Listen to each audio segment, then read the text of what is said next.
नारू ने ऊपर से देखा कि नीचे एक बड़ा सा भालू किसी दूसरे छोटे जानवर को मार कर खा रहा है। ये देखते ही नारू ने तुरंत तीर को निकाला और भालू के ऊपर निशाना साधा। तभी भालू ने हल्का सा मुंह ऊपर किया और आसपास की हलचल को सूंघते हुए महसूस करने लगा। भालू ने तुरंत समझ लिया कि पास में कोई दूसरा बड़ा शिकार मौजूद है। इतने में ही नारू ने अपनी तीर की डोर को जोर से खींचा और भालू को मारने की कोशिश की, लेकिन दुर्भाग्यवश ज्यादा जोर लगाने की वजह से तीर की डोर टूट पड़ी। डोर के टूटते ही जोर से आवाज हो गई, जिससे नीचे मौजूद भालू ने तुरंत आवाज को सुना और इसे पता चल गया कि ऊपर मेरे लिए एक अच्छा शिकार मौजूद है। भालू ने तुरंत नीचे पड़े हुए शिकार को छोड़ा और ऊपर नारू की तरफ बढ़ने लगा। खतरे को पास आते देख नारू ने अपने हाथों को तेज चलाया और जल्दी जल्दी दोबारा से तीर की डोर को बांधने की कोशिश करने लगी, मगर तब तक भालू इनके बिल्कुल करीब आ गया। हालत के खराब चलते नारू के पास मौजूद कुत्ता इसके ऊपर भौंकने लगा और यहाँ से भाग पड़ा। भालू भी नारू को छोड़कर सीधा कुत्ता के पीछे भाग पड़ा। दोनों एक बहती हुई नदी के किनारे से भागते गए, कुत्ता आगे आगे और भालू उसके पीछे पीछे। इतने में ही नारू ने अपने तीर को फिर से तैयार कर लिया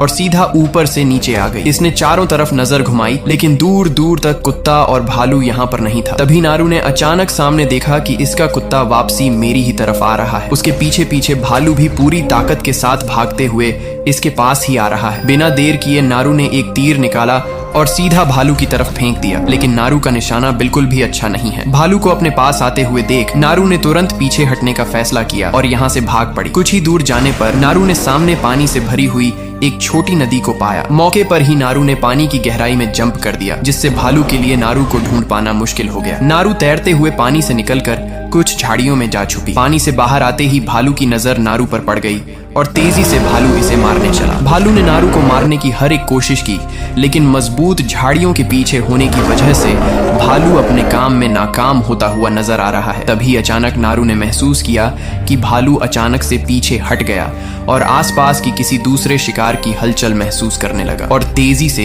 एक अदृश्य राक्षस पर टूट पड़ा, जो बिल्कुल पानी की तरफ दिखाई दे रहा है। झाड़ियों में छिपी नारू इस नजारों को देखकर दंग रह गई। भालू ने इस अनदेखे खतरे को अपने नीचे दबाकर उस पर जानलेवा हमला कर दिया। हमने देखा कि इस अनदेखे खतरे के अंदर से लाल खून नहीं बल्कि हरा रंग का खून बाहर निकला, जो भालू के दांतों में लग गया। अभी तक नारू भी इसे ठीक से देख नहीं पाई आखिर ये क्या है, लेकिन इसे इतना पता चल गया कि ये जो भी है बेहद ताकतवर और खतरनाक है। अचानक से अनदेखा जीव भालू की आंखों के सामने से एकदम गायब हो गया। भालू घबराते हुए आसपास देखते हुए जोर जोर से दहाड़ने लगा। तभी उसने भालू में एक जोर का पंच मारा, जिससे भालू सीधा छुपी हुई नारू के पास जा पड़ा। हमने देखा कि भालू इस अनजान खतरे के एक ही बार में खत्म हो गया। अदृश्य जीव ने भालू को अपनी तरफ खींचा और ऊपर उठा लिया। जैसे ही मरे हुए भालू का खून इस अदृश्य जीव पर पड़ा तो नारू की आंखें फटी की फटी रह गई। नारू ने देखा कि ये ना तो इंसान है और ना ही कोई जानवर, यहाँ तक कि इसका कद इंसान से भी काफी लंबा है। नारू ने तुरंत समझ लिया कि इसका अगला शिकार मैं हूँ, इसलिए बिना देर किए नारू घबराते हुए पीछे हटी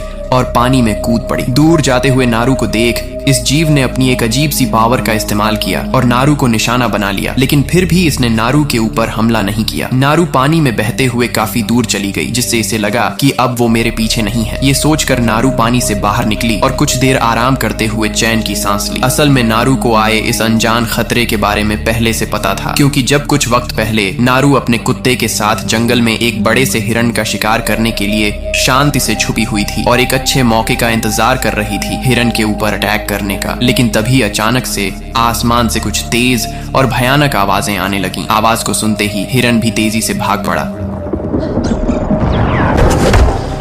और नारू का शिकार इसकी आंखों के सामने से भाग गया। इसके तुरंत बाद नारू ने आसमान से आई आवाज का पीछा किया और एक बेहद ऊंची चट्टान पर आ गई, जहां पर इसने आसमान में कुछ अजीब देखा। कोई बड़ी सी चीज आसमान को चीरते हुए जा रही, जिसका लाल रंग है। नारू को अभी तक ठीक तरह से कुछ समझ नहीं आया कि आखिर ये क्या है। नारू के जाते ही हमने देखा कि आसमान से एक स्पेसशिप धरती पर उतरी, जिसमें से एक अजीब प्रेडेटर नाम का एक खतरनाक मॉन्स्टर बाहर निकला।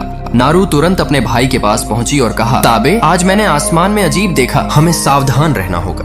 ताबे, आज सुबह आसमान में मैंने कुछ देखा। मुझे लगता है कि वो कोई बड़ा खतरा है। मगर ताबे ने अपनी बहन से कहा, पहले अपने अंदर की परेशानियों का शिकार करो, और विश्वास नहीं किया। इतना कहते ही ताबे यहाँ से चला गया। जैसे ही नारू अपनी मॉम के पास पहुंची तो इसकी मॉम ने नारू से कहा कि तुम बाकी लड़कियों की तरह क्यों नहीं रहना चाहती हो, आखिर तुम्हें शिकार ही क्यों करना है। जिस पर नारू ने कहा, क्योंकि लोगों को लगता है कि मैं काबिल नहीं हूँ। तुम्हें शिकार ही क्यों करना है? क्योंकि सबको लगता है मैं काबिल नहीं हूँ। इनका ये एक छोटा सा कबीला है जिसमें कुछ ही गिने चुने लोग हैं जो पूरी तरह खाने के लिए जंगल में मौजूद छोटे मोटे जानवरों पर निर्भर रहते हैं। अगले ही पल नारू हर बार की तरह अपने कुत्ते को लिए जंगल में शिकार करने निकल पड़ी, मगर काफी छानबीन करने के बाद भी इसे आज कुछ नहीं मिल रहा। मगर तभी इसने आज जंगल में अपने भाई और उसके साथ कुछ कबीले के लोगों को देखा। ये सभी अपने एक साथी को तलाश कर रहे हैं जिसे कुछ देर पहले एक बाघ उठाकर ले गया था। नारू को देखकर एक लड़के ने इसका मजाक उड़ाते हुए कहा, तुम्हें यहाँ पर किसने बुलाया? यहाँ पर खाने पकाने वाली नहीं बल्कि शिकार करने वाली चाहिए।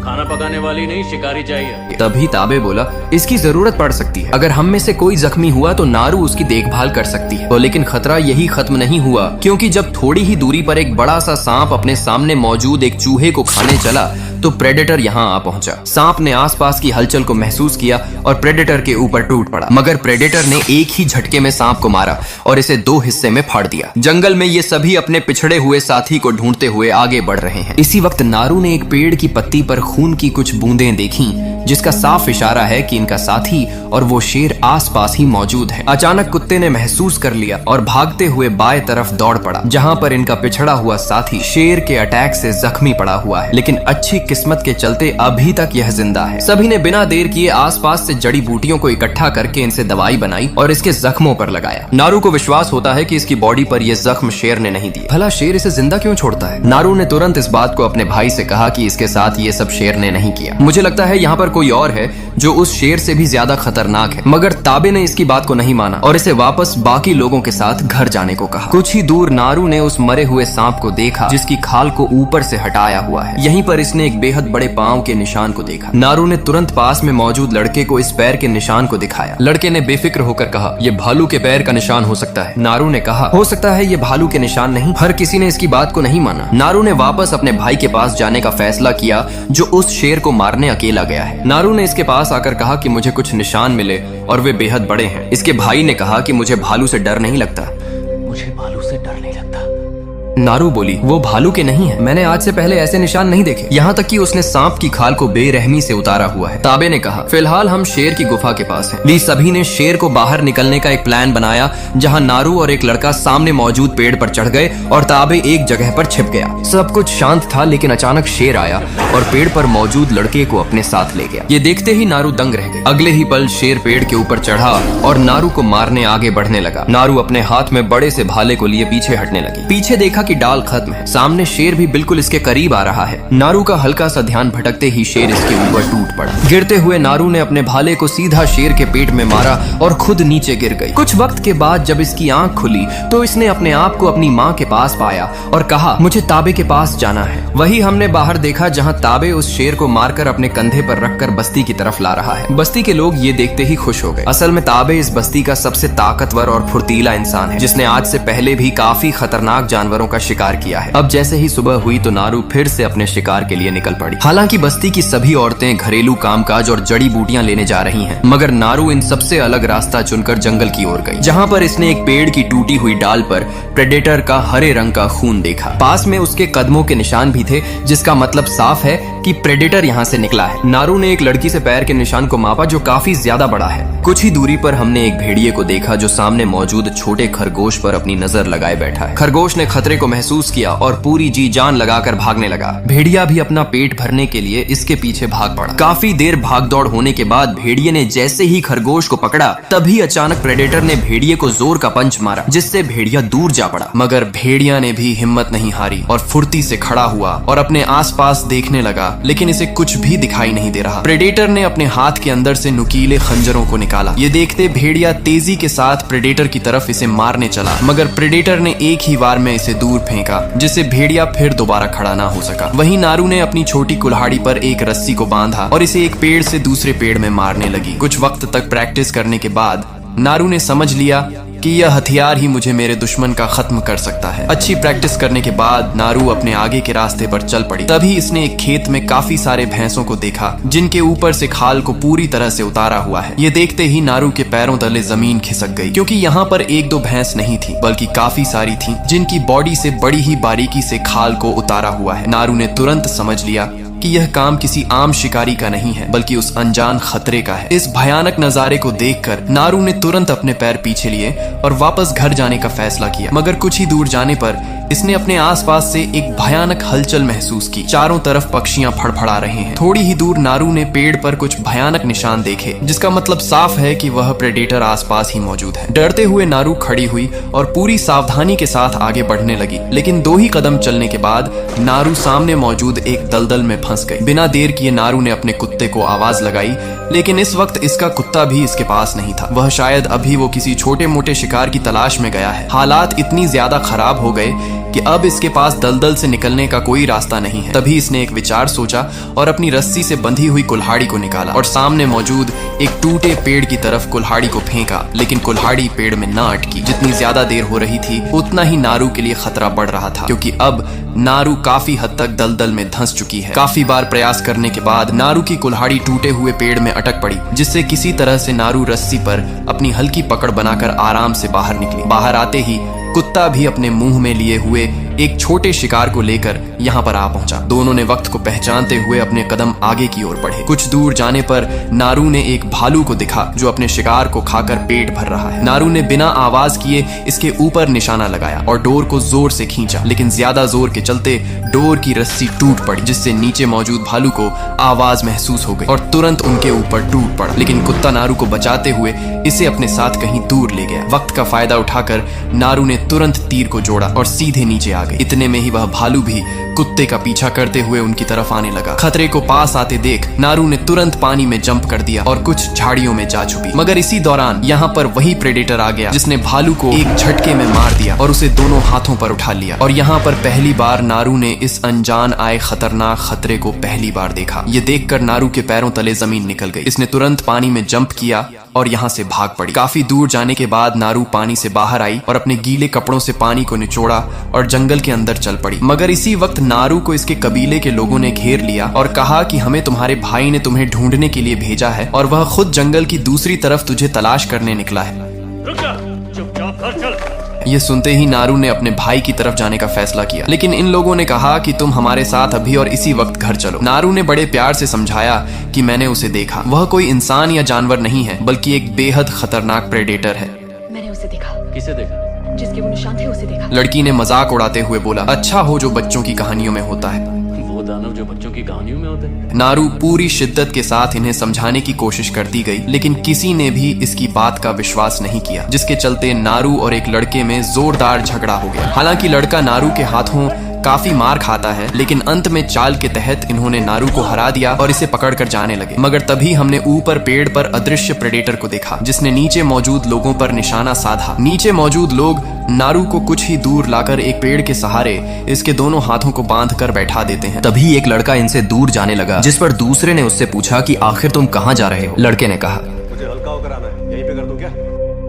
इसके जाते ही सभी ने आसपास से कुछ अजीब आवाज सुनी। यह देखकर सभी ने अपने तीर को उठा लिया और हमले से लड़ने को तैयार हो गए। कुछ वक्त इंतजार करने के बाद 2 जंगली चूहे इनके तरफ आए, जिस पर एक लड़के ने तुरंत अपने तीर से इसका शिकार कर दिया। इस बात पर लड़का हंसने लगा कि हम इस छोटे से चूहे से डर रहे हैं। तभी नारू ने कहा कि आखिर वो चूहे हमारी तरफ ही क्यों आए? आखिर उस तरफ ऐसा क्या है जिससे डर कर वह इस तरफ आए? वो जंगली चूहे हमारी तरफ क्यों आए? तभी एक लड़का बिना डरे उसे चूहे के पास पहुंचा और चूहे को अपने हाथ में उठाया। यह देखकर सभी हंसने लगे, मगर अचानक लड़की के ऊपर 3 लाल निशान आने लगे, मानो जैसे किसी ने बंदूक से इसके ऊपर निशाना लगाया हुआ है। इससे पहले कि ये लोग कुछ समझ पाते 3 तीर सीधा लड़के में आ लगे और एक ही झटके में लड़के की जान चली गई। यह देखकर बाकी बच्चे 2 लोग घबरा उठे और भाले को उठाकर खतरे से लड़ने को तैयार हो गए। जैसे प्रेडेटर उनके करीब आया तो दोनों लड़के उसके ऊपर टूट पड़े। लेकिन परेशानी की बात तो यह है कि प्रेडेटर बार बार गायब हो जाता है, जिसके चलते किसी को भी इसे मारना पूरी तरह से मुश्किल है। प्रेडेटर ने पहले एक लड़के के हाथ को काटा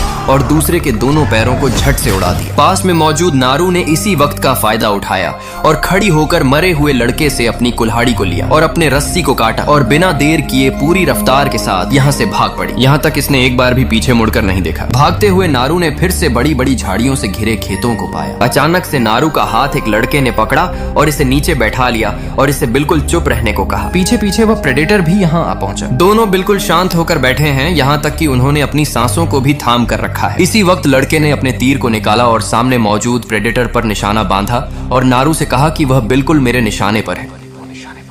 मगर नारू ने लड़के के ऊपर उन्हीं 3 निशानों को देखा। नारू ने तुरंत समझ लिया कि वह हमारे ही ऊपर अटैक करने वाला है। बिना वक्त गंवाए नारू ने लड़के में धक्का मारा और इसे नीचे धकेल दिया और कहा कि हम उसके निशाने पर हैं। इससे पहले हालात उम्मीद से ज्यादा खराब होते दोनों खड़े हुए और पूरी रफ्तार के साथ आगे की तरफ भागने लगे। पीछे पीछे प्रेडेटर भी इन्हें मारने पड़ गया। कुछ देर भागदौड़ होने के बाद प्रेडेटर ने लड़के को 2 हिस्सों में कत्ल कर दिया, मगर नारू फिर भी ना रुकी और भागते हुए काफी दूर पहुंच गई। लेकिन बुरी किस्मत के चलते अचानक इसका पैर जंगल में लगे हुए एक ट्रैप में फंस गया। पीछे आ रहा प्रेडेटर भी बिल्कुल इसके करीब आ गया। उसने ट्रैप में लगी जंजीर को उठाया, मगर फिर भी प्रेडेटर ने नारू को कुछ भी नहीं किया और चुपचाप नारू को इसी हालत में छोड़कर यहाँ से चला गया। इसी वक्त कुछ गुंडे लोग अपने हाथों में बंदूक लिए यहाँ आ पहुंचे और नारू को बंदी बना लिया। रात को जब नारू ने देखा कि मैं लकड़ियों से बने हुए छोटे पिंजरे के अंदर कैद हूँ, इसी वक्त इसके पास एक आदमी आया और पूछा कि तुमने क्या देखा, मगर नारू ने इनको सच्चाई बताना कुछ खास नहीं समझा। इसी वक्त उन्होंने नारू के भाई ताबे को निकाला। इसका मतलब साफ है कि नारू से पहले इन्होंने ताबे को अपने ट्रैप में फंसाया है। यह लोग इनसे उस प्रेडेटर के बारे में पूछने लगे, लेकिन नारू ने फिर भी कुछ नहीं बताया। मगर इनको किसी भी तरह से उस प्रेडेटर को जान से मारना है,